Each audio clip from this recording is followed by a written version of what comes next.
right. Thanks for tuning in to the Still Nick fans. This is our playoff edition, Know the Ledge, Game 1, post-game reaction, hot off the Man, presses. I'm your man, Ron. That's my brother, John, and we are not happy. not at all. Not at all. Not the least bit happy. Yeah, man. It was a What, tough loss today. what you thinking, brother? Because this was rough, man. I was on pins and needles. The garden was rocking. The illuminaries were Listen, illuminating. I was hyped. the garden was rocking, man. I mean, talking about giving the fury out there and just being on it from the beginning to the end of the game. They were on it. They gave the energy. My takeaway is that we came out shooting horribly, and if it wasn't for Rose and Burks, we would have probably gotten spanked today. I think Barrett held us down the first half with some, he had a lot of he did a great job on the boards. First quarter, first half. He scored some really timely buckets in the first half. But I think Rose and Burks carried us for the most part within the game. Gibson, he is that professional. He gave the energy. Actually, I liked Gibson a lot more down the stretch than I did Noel. It seemed like Noel was kind of not. I don't know if he was concerned with Young's bag of tricks, but he seemed like hesitant to go and like play up a bit. You know what I mean?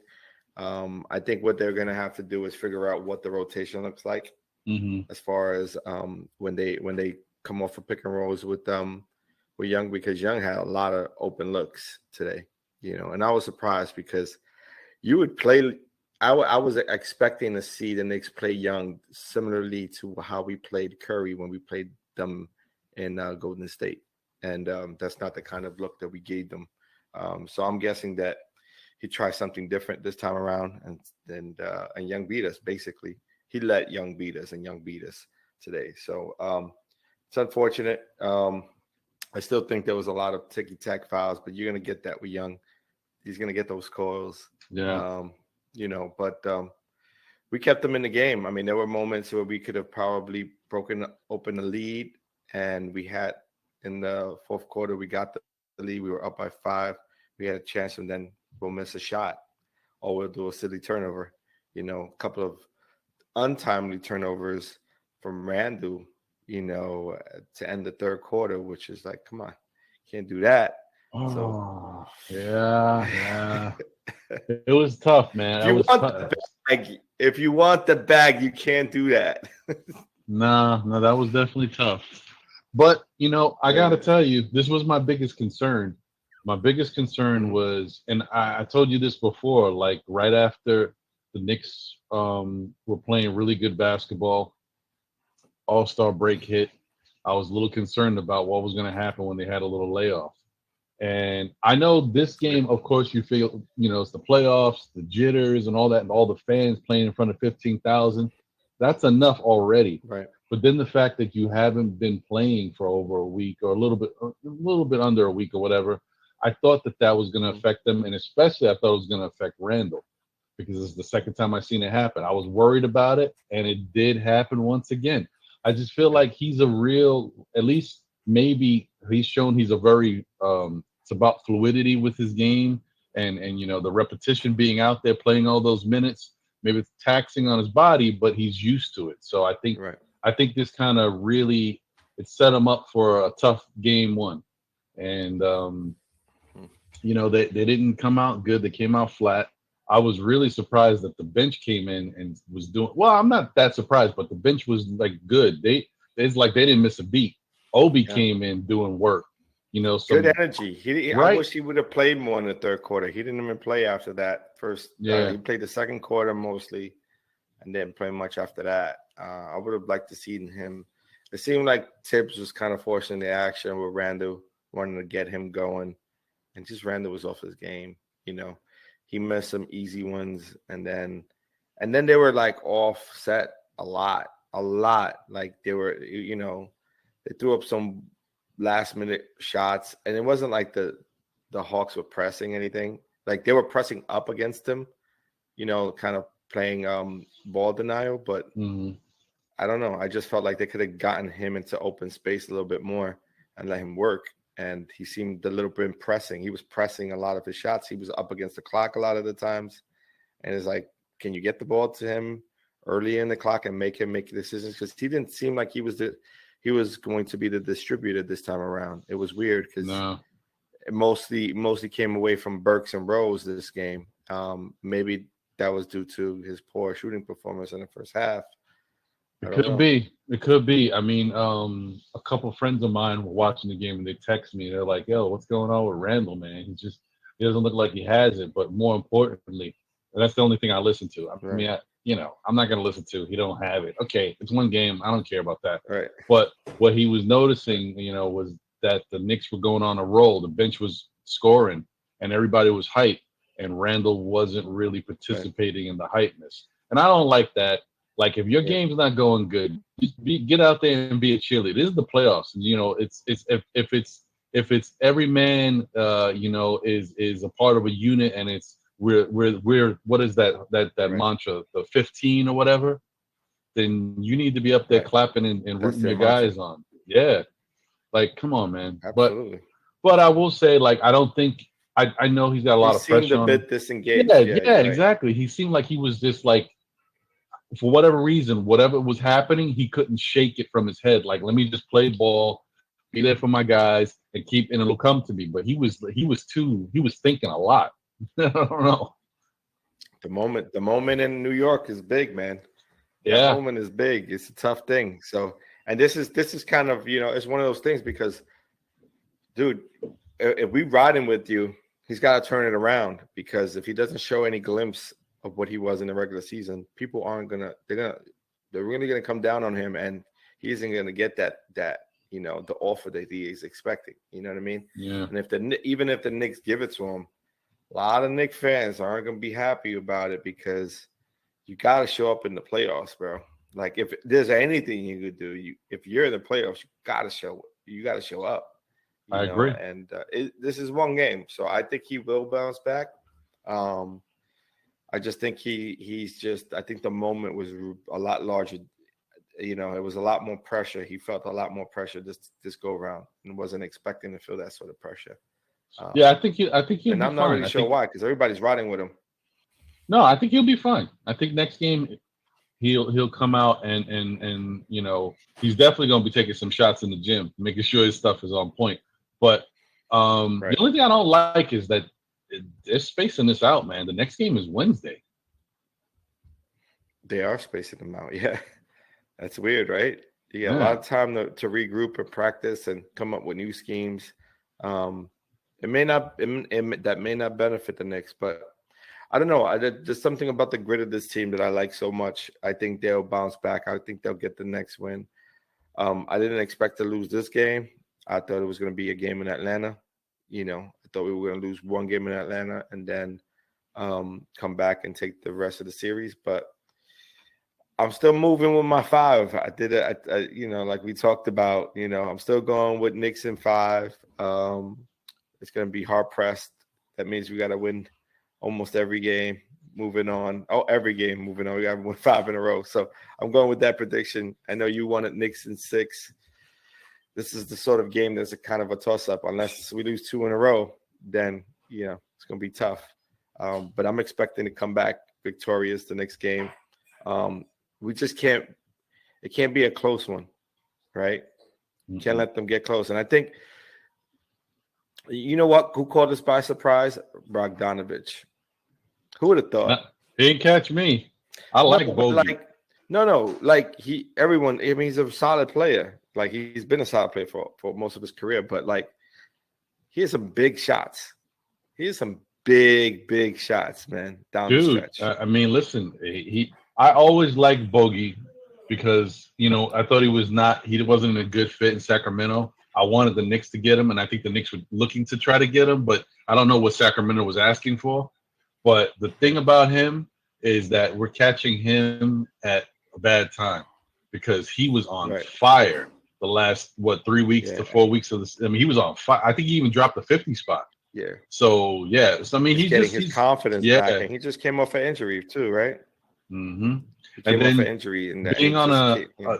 on this type of team, like this is kind of like a little bit of a gunslinger team because it's like a Warriors light. You know what I mean? That they shoot a lot of threes, so that's a green light for him, and maybe that's why we're seeing a little different side of him. Right, and Nate McMillan is kind of coaching differently too, right? Like that's a big difference. It's a big difference when they showed the stats earlier today on how they turned around their season once Nate McMillan came on board. It's a big difference. They went 18-7, so that's big. It's big for their confidence. But I think like a lot of they got some weird calls at the end, but also not to mention the ball bounced their way too. Like it was certain plays. It was like, oh man, that ball, like if it would have bounced the other way, it would have been a Knicks possession. You know what I mean? Yeah. And so those things happen. And so, but I think the Knicks, they stepped up. They played as good a defense as you possibly can against a team like that who have, they just have a lot of talent on that team. We talked about that. They're a talented young team. They have a lot of scorers, a lot of guys who can, really put the ball in the rim. And, the Knicks got some decent shooters, but I don't think we match up talent-wise. You know what I mean? Offensively, no. I think they have a lot. Offensively, no, yeah. But as far as veteran presence, I think we have that. You know what I mean? Between just the two, just having Taj and Rose sort of leading by example is a big deal. You know what I mean? So we'll see, man. We'll see how that turns out. So I like our chances. I think we'll be fine. I mean, the good thing for the Knicks is they are very familiar with this team. I think this game they saw probably a better version of them, but now you've seen them, and now you know the adjustments you need to make going forward. Defense is usually the key to winning playoff basketball, and the Knicks are obviously a top defensive team.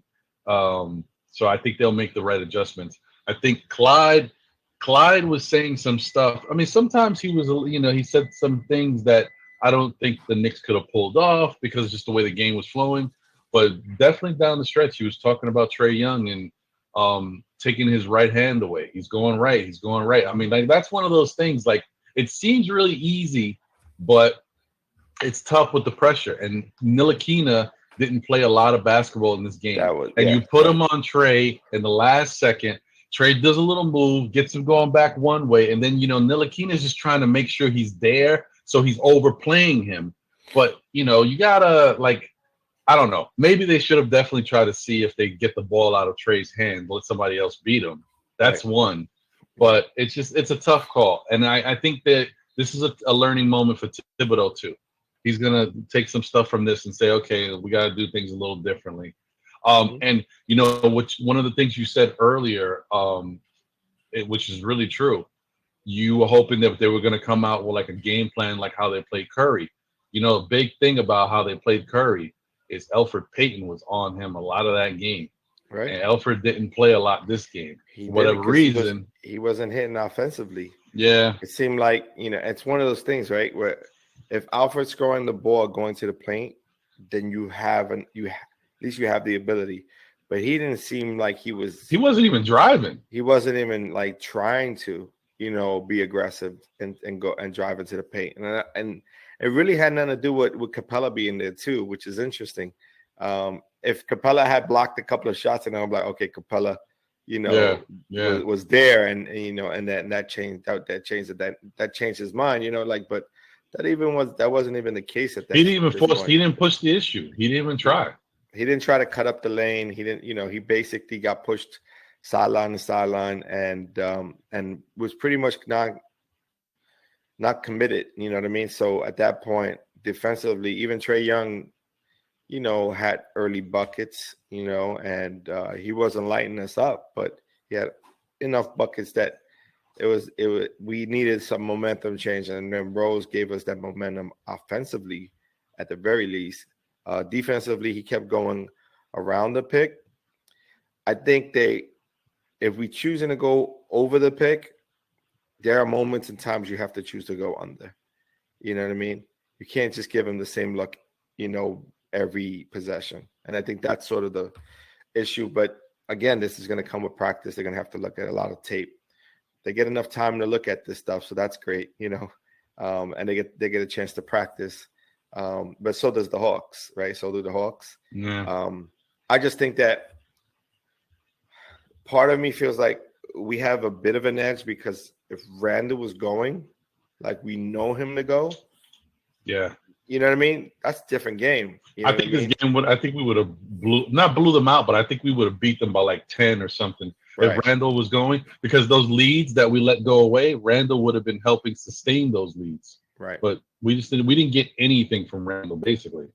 Unfortunately. He shot 6 for 21, 22, something like that. This one was rough, man. It was a tough shooting night. This might have been one of his worst games this year. Yeah. Which is bad time. And not to mention, Nerlens Noel was not that present defensively either. Right. And somehow, when Trey was driving and these other guys got into the lane, there wasn't a lot of people getting into the lane outside of Trey. Trey was definitely eating in the lane. Those floaters, he was killing the Knicks. Yeah. That was the biggest threat. Yeah. But Lou came in and kept them at bay, right? Like he kept them in the game. A couple of possessions and then a couple of unforced turnovers too, and that was due to like lack of concentration, right? Yeah.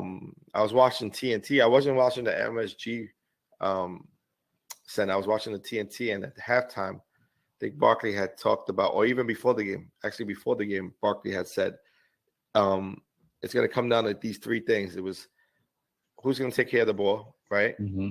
Who's going to rebound, and who's going to play the best defense, right? And those are the three to make you win, is possession, right? So you got to play possession by possession. You can't give up easy possessions, and you got to, shoot us a high percentage. And if you're not doing that, defense has to pick it up. I think the defense was there. We just had a lack of concentration on the offensive end, too many turnovers.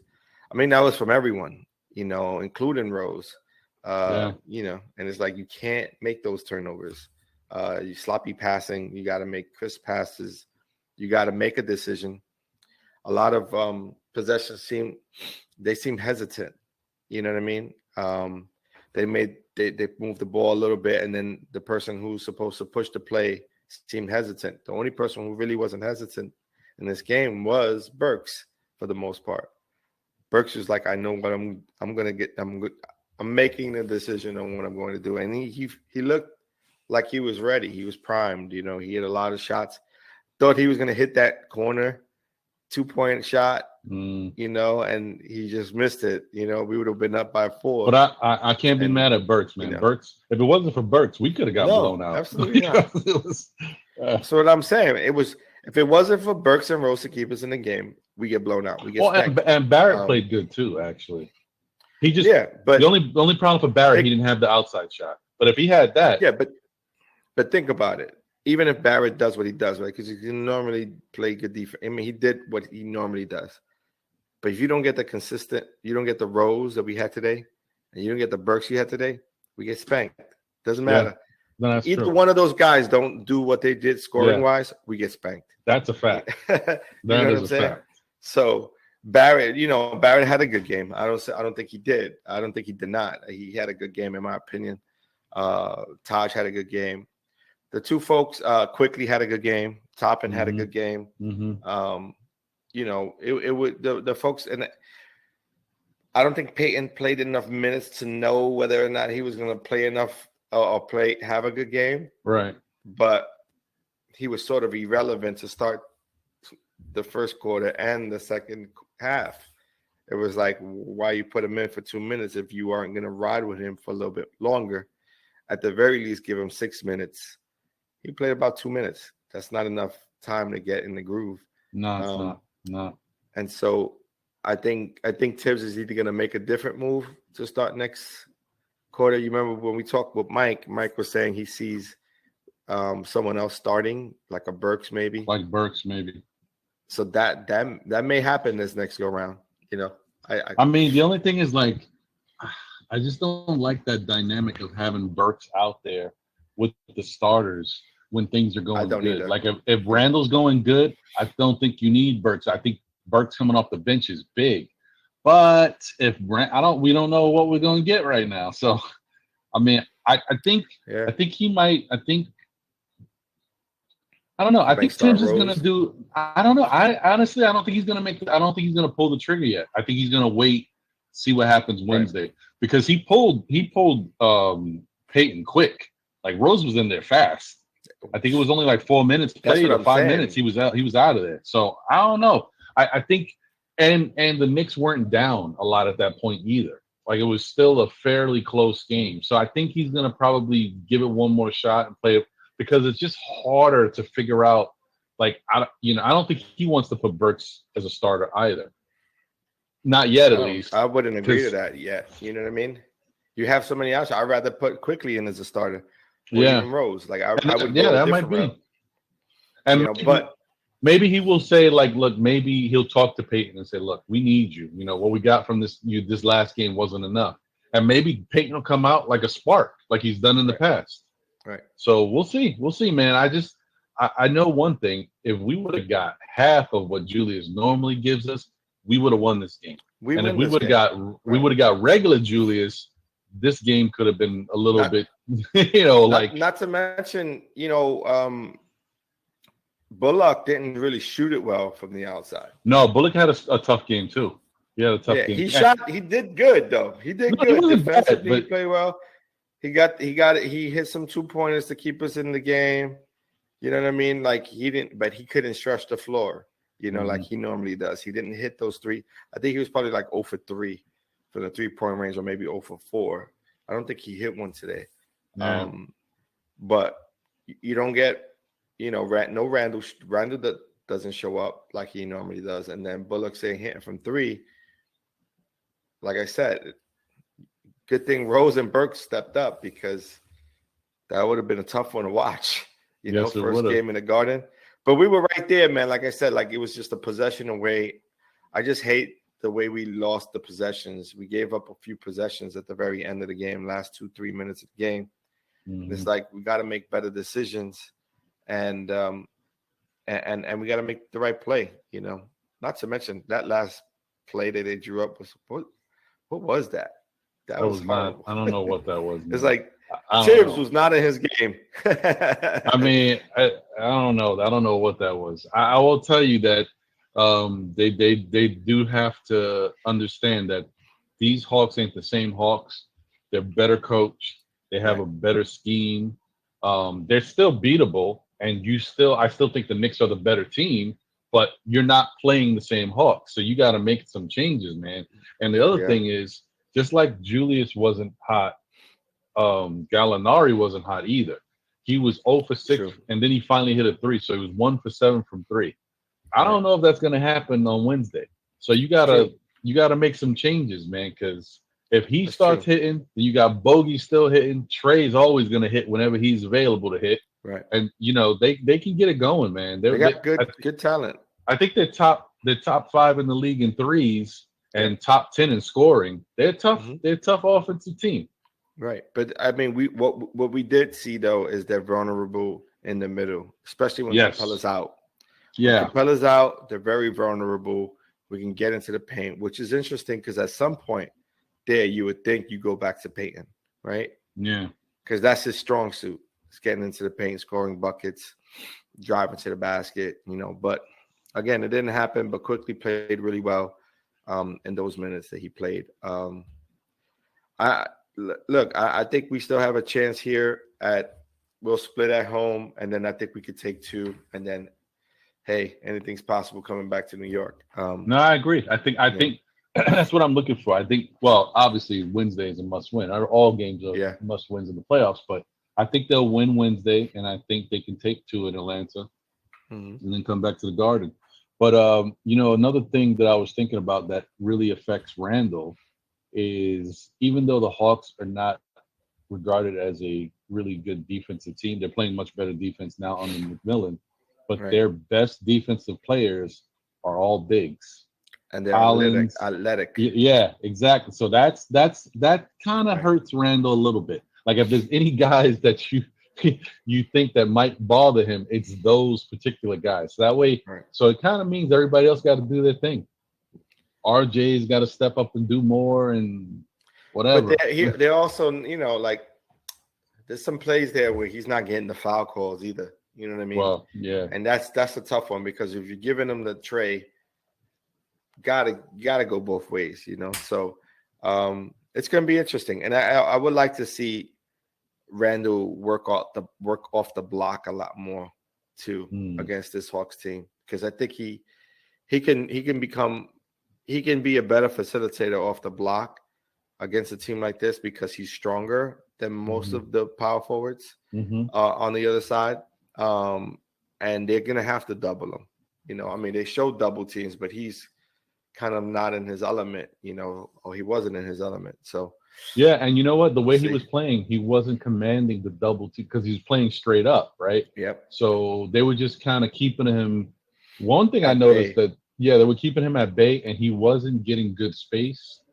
Right. So that's an issue. Like they were definitely playing up on him, and he just didn't. He didn't have the right avenues or windows to even for his passing lanes.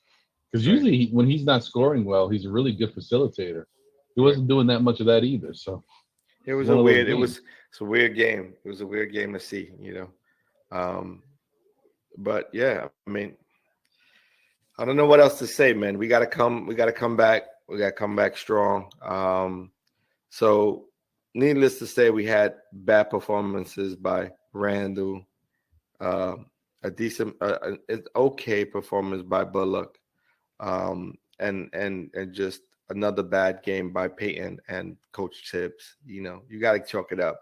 That was a bad performance for Coach Tibbs as well. You got to put him in that bucket of members of the Knicks who kind of on the swing downwards because that's not, their stock just dropped. I'm gonna say because I don't know, man. You think about the moves that he made, we were in the game, but in the final couple of minutes, I don't know. You don't make that call to bring in Frank, on the defensive side, and you don't draw up that last minute play. Like you got to get a better shot, or you get a quickly shot off of like a screen and roll or something, I'd rather see him shoot it because he was shooting it well too. Yeah, no, I agree with that. And I tell you that that's one of those things where you give the ball to Randall for the last shot of the game, and he shoots an air ball. Basically, he missed the rim. But he was his back was to the basket when they gave it to him. Oh no, I wasn't even talking about that play. I'm talking about the possession before that, right? Where he just I think that was the possession where somehow the Knicks were fortunate to get the rebound. It wound up in Burke's hands, and then Burks gave it to Rose. Yeah, right. Like that shot was bad though. That was a bad shot. Straight off the backboard. Straight to Gibson. Luckily, Gibson was aggressive because that had hands on it from yeah. We caught a roll. We caught a bounce. We usually don't catch these bounces. We caught one bounce there. That was the bounce, right? That we caught. Yeah, right? Exactly. Yeah.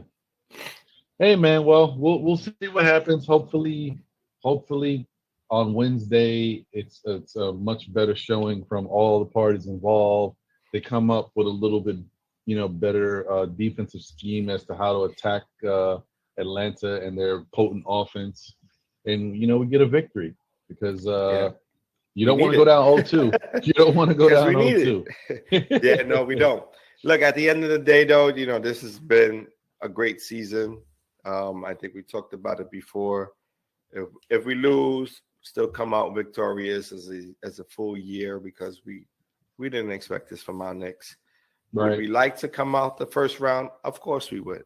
That's what we're here for. We're not, laying down to any team. We're going to come in, we're going to bring it, and hopefully we get past the first round, as we should, because I think to what you said earlier, we are the better team. And so we should win this first round. And if we don't, it's a little bit of a letdown, but I think overall it's a win. It's a winning season, especially from where we came from. So I agree. Hindsight is, it is what it is. Yeah. Well, hey, man, it was once again a pleasure to chop it up with you real quick and talk some Knicks post game. Our first Knicks post game wrap up. It wasn't the way we wanted it to be, but hey, that's okay. That's why there's another game. So for sure, we'll be on Wednesday. Yeah. So Wednesday. Definitely, thanks for tuning in. This will be up for everybody to look at who hasn't seen it live.